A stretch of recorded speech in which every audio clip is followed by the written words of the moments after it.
I'll do a little bit of a rabbit cage tour. This is Mary, it's a California mix, and this is Pippin, California mix. Here's one of their babies, and here's another one of their babies. We named him Frodo. Frodo after the hobbits, of course, and here's Mary investigating.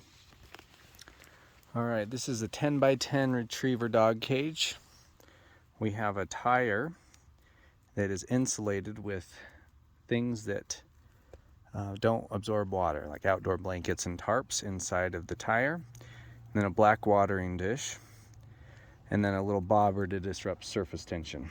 I don't know how good that bobber works, but it does keep the water unfrozen a lot better. Nights are usually around 20 degrees and days are in the 30s to 40s right now.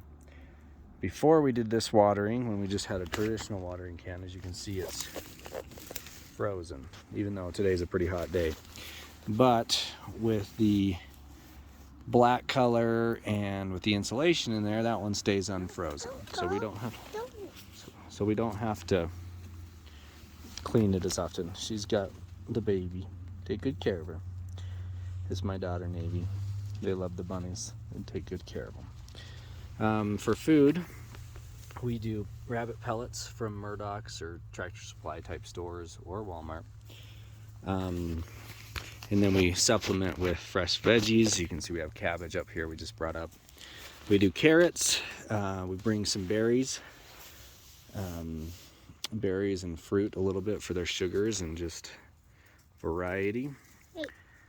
We've had these rabbits about 9 months. These rabbits, we've only had them a couple months. They're new. We thought we bought all boys, but that was obviously wrong. These two, I think the white one's a girl and the black one's a boy, because they had babies. So we've had them for about 9 months, and they're super friendly. They've been friendly ever since we bought them. We bought them as bunnies. And they are used to us handling them. They like to sit with us, and we were told that as long as they're used to us being around, they'll be pretty friendly. We had a couple other ones that were not as friendly. They actually passed away, unfortunately, but they didn't like us holding them, and these two have just done a lot better. So the bunnies, they are pretty low maintenance. We have straw in here for them to make warm beds with, and we have these self feeders. We just have to clean them out because we don't want them to get wet. We usually have this big board over the top so when it snows and rains it doesn't get in the feeder. We have this igloo they can go in. They also made their own little hole, and the babies like to sleep down in that hole. You see there's chicken wire on the ground. This one's really curious about me. The chicken wire is to keep animals from burrowing under. It wraps all the way underneath and halfway up. And that's been pretty good. No predators have gotten them. We also have a roof or a ceiling on it to keep the predators away. Here's Mary again. But honestly, they've been really pretty good pets. So our review of a rabbit is pretty good pet. It's not as high maintenance as like a dog or a cat. This is a 10 foot by 10 foot cage, and so it's really nice. It has a little latch on the door, so my kids can just come in here and sit with the rabbits and hold them and feed them, and they do really well. It's winter, you know, a lot of our nights are in the teens here in western Colorado, but the rabbits really do very well. They peeled apart the netting and made their own burrow, so I think they like sleeping down there better than up here because it's warmer. Rabbits don't require heat, auxiliary heat. They're pretty good at making their own little dens. We have that's a 6-inch irrigation pipe. They really like piping, so they like to crawl through it and play in it, and it keeps them safe and warm.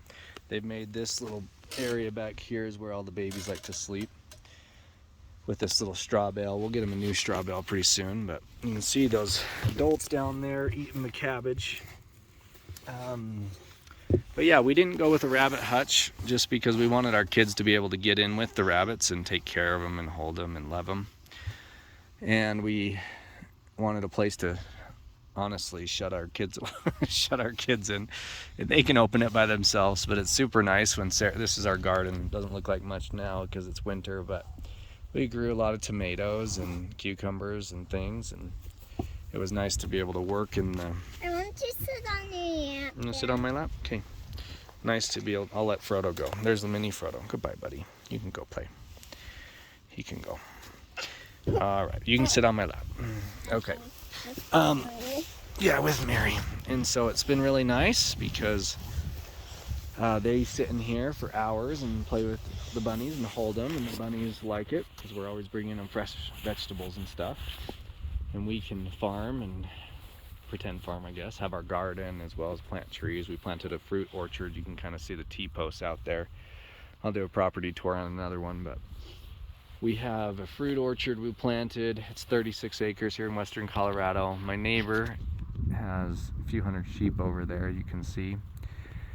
And that's what this used to be, was a sheep farm. We bought a piece of it, 36 acres, 20-something, 25 of it are irrigated, and 13 are dry. And so it all has to do with where the irrigation canal is. Above the irrigation canal is dry and dead. Below the irrigation canal is alive and beautiful and green most of the year. Obviously not right now. It's December 12th, I think. So things are pretty dead right now. But yeah, it's been a really happy thing for us. We're going to build our house on that peak right there, so it kind of looks over the mountains.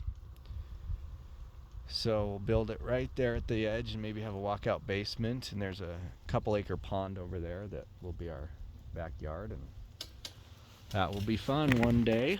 But right now we got to save our pennies, and yeah, it'll probably take us 3 years before we could start building, depending on how things are and if prices come down at all or keep going up. But that's basically the little homestead we got going. It's not much. We lease out the land to a family member. Keeps our taxes low, and the family member's agreement is he does the fencing. He pays to fix the fencing, and it's been great because we can keep our taxes low because it's farmland, agricultural land. We had about 20 cows on it this summer and 4 horses. But my brother sold half of his cattle, so I think we'll only have about 10 to 12 cattle next summer and a few horses. But anyway, it's been a happy way for the kids to grow up. I'll give you a little video of the property here in a minute, but I'll turn this portion off and I'll show you the pond and all that. Here's the irrigation ditch I was talking about. Everything below the ditch has nice big old cottonwood trees. Oh, these pinyon pines, so not kind of desert tree. And those head gates control it. So that's good, and we can irrigate down there. Everything above it, which we own 13 acres up there, is basically dead desert. Still really pretty, but different kind of pretty. So normally for 7 or 8 months of the year this is run with water. Obviously we're in winter, so the water's off. But here is where we will build our house one day, on this hill. At least that's the thought. So build on this hill, and there's our pond. It's down a little bit. It's irrigation fed, so the water's been off a month and a half, so we've lost some water, but we were thinking this would be the backyard. We'd face the house this way, face the house that way, kind of towards my neighbor's pastures and things. And then the backyard would be down here. And so our deck, or our patio, you'd look out here, you'd kind of look out over the mountains. Call that Clawtooth Mountain over there. I don't know what it's really called. That mountain range right there.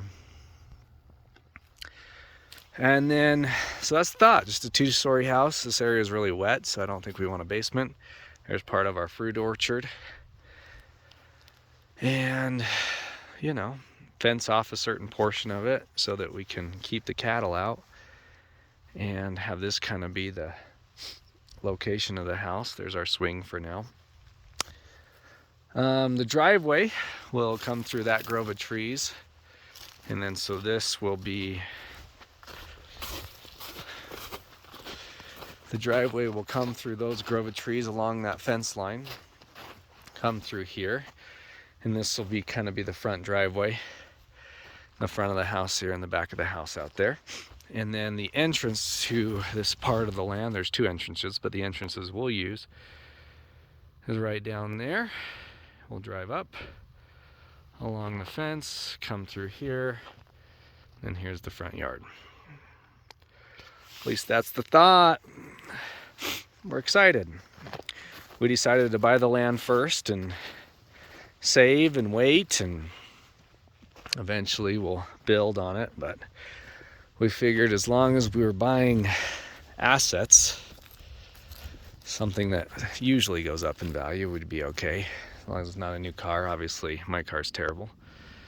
Had it for 10 years. It's been a great car. It was 125,000 miles. The front little thing has fallen off.